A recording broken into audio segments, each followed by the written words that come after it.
Hello friends, my name is CA Yogesh Raheja and I welcome you all to our YouTube channel RGR Professional Bulletin. दोस्तों आज हम discuss करने वाले हैं high sea sales के concept के बारे में जो जीएसटी लॉ में बताया गया है। आज हम डिस्कस करेंगे हाई सी सेल्स एक्चुअली में होता क्या है, उसकी सप्लाई पे टैक्स लगता है या नहीं लगता, और उस केस में इनपुट टैक्स क्रेडिट का क्या ट्रीटमेंट होता है। So let's start with our discussion on high sea sales.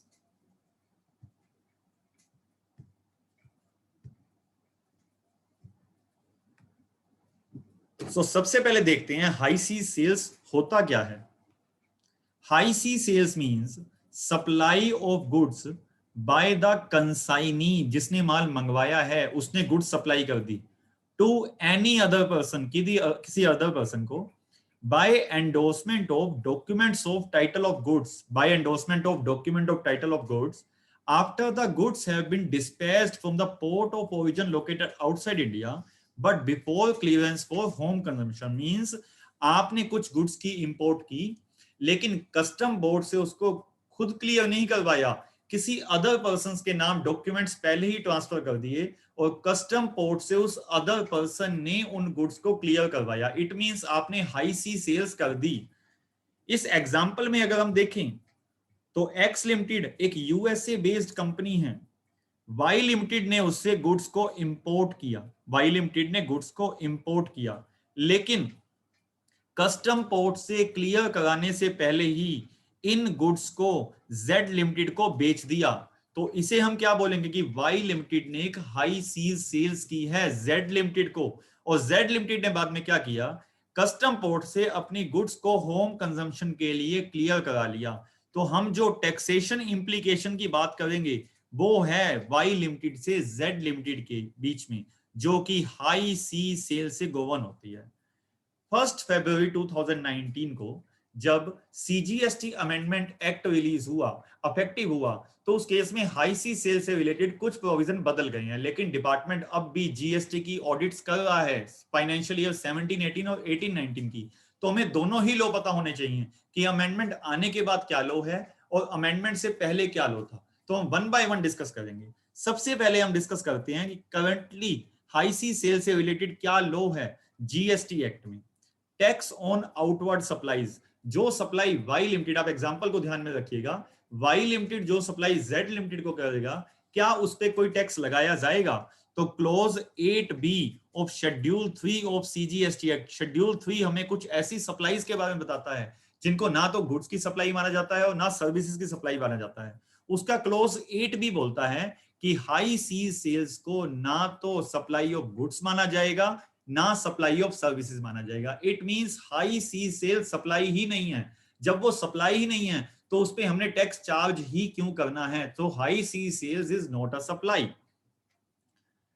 Reversal of proportionate ITC by the seller. अब कुछ लोग सोच सकते हैं कि जब टैक्स हमने हाई सी सेल्स के केस में देना ही नहीं है और बाकी सेल्स के केस में हम देंगे तो क्या हमें प्रोपोर्शनेट आईटीसी रिवर्स करना पड़ेगा? The answer is no, because high sea sale जब सप्लाई ही नहीं है, इट मींस वो एग्जेम्प्ट सप्लाई भी नहीं है और नॉन टैक्सेबल सप्लाई भी नहीं है। जिस बेस पे हम ये बात कहें कि नहीं कॉमन क्रेडिट है हमारे पास तो हमने उसको प्रोपोर्शनेट करना है। It means high sea sale से रिलेटेड प्रोपोर्शनेट आईटीसी को वाई लिमिटेड को रिवर्स नहीं करना पड़ेगा। 1 फरवरी 2019 से पहले का क्या लॉ था? पहले शेड्यूल 3 के अंदर उसकी कोई बात भी नहीं थी। सर्कुलर 33 बाय 2017 1 अगस्त 2017 को सीबीआईसी ने इशू किया था, जिसमें उन्होंने बोला था कि हाई सी सेल्स पे कोई भी टैक्स नहीं लगाया जाएगा। इन द अबव एग्जांपल हम देखें तो सीबीआईसी ने अपने सर्कुलर में ये बात बताई थी कि वाई लिमिटेड जब जेड लिमिटेड को हाई सी सेल्स करेगा तो उस पर कोई भी टैक्स नहीं लगाएगा। रीजन क्या था सीबीआईसी का कहने का? सीबीआईसी ने जीएसटी काउंसिल की रिकमेंडेशन पे सर्कुलर निकाला था। जीएसटी काउंसिल ने बोला था कि अगर वाई लिमिटेड भी जेड लिमिटेड को सप्लाई करते वक्त जीएसटी लगा देगा और जेड लिमिटेड जब उन गुड्स को कस्टम पोर्ट से क्लियर कराएगा तब भी उस पे आईजीएसटी पे करेगा, it means dual input tax credit खड़ा हो जाएगा जेड लिमिटेड के बुक्स में, उसको लिक्विडिटी का क्रंच आ सकता है। इसलिए जीएसटी काउंसिल ने रिकमेंड किया कि हाई सी सेल्स पे कोई भी टैक्स ना लगाया जाए, क्योंकि input tax credit only one instance में खड़ा होना चाहिए जब जेड लिमिटेड इंपोर्ट करेगा एक्चुअल में गुड्स को। अब जब सर्कुलर था तो सर्कुलर में आईटीसी से रिलेटेड कुछ भी बात नहीं थी, तो बात आई क्या सेलर को प्रोपोर्शनेट आईटीसी रिवर्स करना पड़ेगा। तो महाराष्ट्र की अथॉरिटी ऑफ एडवांस रूलिंग की एक जजमेंट है बीएएसएफ इंडिया लिमिटेड के केस में, जिसने उसने बोला था क्योंकि हाई सी सेल्स पे हम कोई भी टैक्स नहीं लगा रहे हैं, तो हाई सी सेल्स हमारी एग्जेम्प्ट या नॉन टैक्सेबल सप्लाईज की डेफिनेशन में आएगी। इट मींस जो क्रेडिट हमारे पास आएगा वो कॉमन क्रेडिट होगा और हमें प्रोपोर्शनेट क्रेडिट को रिवर्स करना पड़ेगा। मींस 31 जनवरी 2019 तक जितनी हमने हाई सी सेल्स की है उससे रिलेटेड टैक्स को तो हम रिवर्स करेंगे आईटीसी को, लेकिन 1 फरवरी 2019 के बाद हमने जितनी भी सेल की होगी उससे रिलेटेड आईटीसी को रिवर्स नहीं किया जाएगा। काफी लोगों को ये उम्मीद थी कि इस अमेंडमेंट को रेट्रोस्पेक्टिव लाया जाएगा, लेकिन गवर्नमेंट इस अमेंडमेंट को 1 फरवरी 2019 यानी प्रोस्पेक्टिव लेके आई है। लेकिन अब आपको आईटीसी में घबराने की बात नहीं है, कोई आईटीसी आपको रिवर्स नहीं करना है। परचेजर ऑफ गुड्स किसका आईटीसी बुक करेगा? दोनों ही केसेस में purchaser of goods ITC book करेगा इंपोर्ट ऑफ गुड्स का। यही तो इंटेंट था, क्योंकि वाई लिमिटेड जेड लिमिटेड को जो माल सप्लाई करेगा उस पर कोई भी टैक्स नहीं लगाएगा, तो उस पर आईटीसी लेने की तो बात नहीं आती है, चाहे अमेंडेड लॉ में देखें या प्रीवियस लॉ में देखें। लेकिन जो आईजीएसटी इंपोर्ट पे किया जाएगा, जेड लिमिटेड उसका क्रेडिट बुक कर सकता है। आइए कुछ एग्जांपल्स देखते हैं हम इसी के। A Limited has imported goods from BINC USA. A Limited ने कुछ BINC USA से गुड्स इंपोर्ट की हैं and clear the goods for home consumption, और A Limited ने ही उन गुड्स को होम कंजम्पशन के लिए क्लियर करवाया है। After clearance the goods are delivered to C Limited, one of the customers of A Limited। Clear कराने के बाद हमने गुड्स C Limited को दी हैं, तो बताइए सबसे पहले क्या ये हाई सी सेल्स बनेगी? The answer is no. क्यों? क्योंकि सी लिमिटेड ने इन गुड्स को क्लियर नहीं कराया, ए लिमिटेड ने खुद ही इन गुड्स को क्लियर करवाया और उसके बाद सी लिमिटेड को इन गुड्स को सप्लाई कर दिया। तो ये नॉर्मल सप्लाई का केस है। अब देखते हैं कहां कहां पे टैक्स लगा होगा। जब ए लिमिटेड ने गुड्स को क्लियर करवाया होगा तो आईजीएसटी पे किया होगा। उस आईजीएसटी का आईटीसी कौन बुक करेगा? जिसने पे किया है, मींस की ए लिमिटेड एक्चुअल इंपोर्टर। जो सप्लाई सी लिमिटेड को की है, क्या उस पर टैक्स लगाया जाएगा? क्योंकि ये हाई सी सेल्स नहीं है, ये नॉर्मल सप्लाई है, इसलिए हमें उस पर टैक्स लगाना पड़ेगा। Tax is required to be charged on supplies being made to C limited since supply has been made after clearance of goods. ITC on invert supplies, अब इनवर्ट सप्लाईज का ITC C limited book कर लेगा क्योंकि उसे एक tax invoice मिलेगा ए limited का जिस पे टैक्स लगा हुआ होगा। क्या ए लिमिटेड को आईटीसी रिवर्स करना पड़ेगा? The answer is no. जब ये सेल हाई सी सेल्स ही नहीं है तो रिवर्सल की कोई बात ही नहीं आती है। इसी एग्जांपल को एक अलग तरीके से देखते हैं।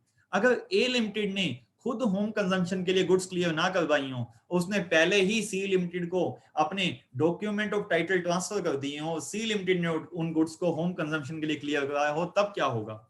A Limited has imported goods from BINC USA and before clearance the goods have been sold to C Limited. अब clearance से पहले ही goods sold हो गई हैं, which has filed bill of entry for home consumption with custom department. अब क्या होगा? क्या ये हाई सी सेल्स है? The answer is yes, ये हाई सी सेल्स है। इंपोर्ट किसने की थी? A Limited ने, लेकिन क्लियर किसने कराई है गुड्स? C Limited ने। सो C Limited जब बिल ऑफ एंट्री फाइल करेगा तो IGST इंपोर्ट पे C Limited देगा, तो C Limited जब IGST देगा तो सी लिमिटेड ही इंपोर्ट का आईटीसी बुक करेगा। जो सप्लाई ए लिमिटेड ने सी लिमिटेड को डॉक्यूमेंट ऑफ टाइटल ट्रांसफर करते वक्त गई है, उनका क्या होगा? उस सप्लाई का जो ए लिमिटेड ने सी लिमिटेड को की है वो हाई सी सेल्स की सप्लाई है, उस पर कोई भी टैक्स नहीं लगाया जाएगा। इनवर्ट सप्लाई पे कोई आईटीसी सी लिमिटेड बुक करेगा? द आंसर इज नो, क्योंकि वो इंपोर्ट का आईटीसी बुक कर चुका है और जो इनवॉइस ए लिमिटेड ने सी लिमिटेड को दिया है उस पर कोई टैक्स ही नहीं है, तो आईटीसी इनवर्ट सप्लाई पे बुक करने की बात ही नहीं आती है।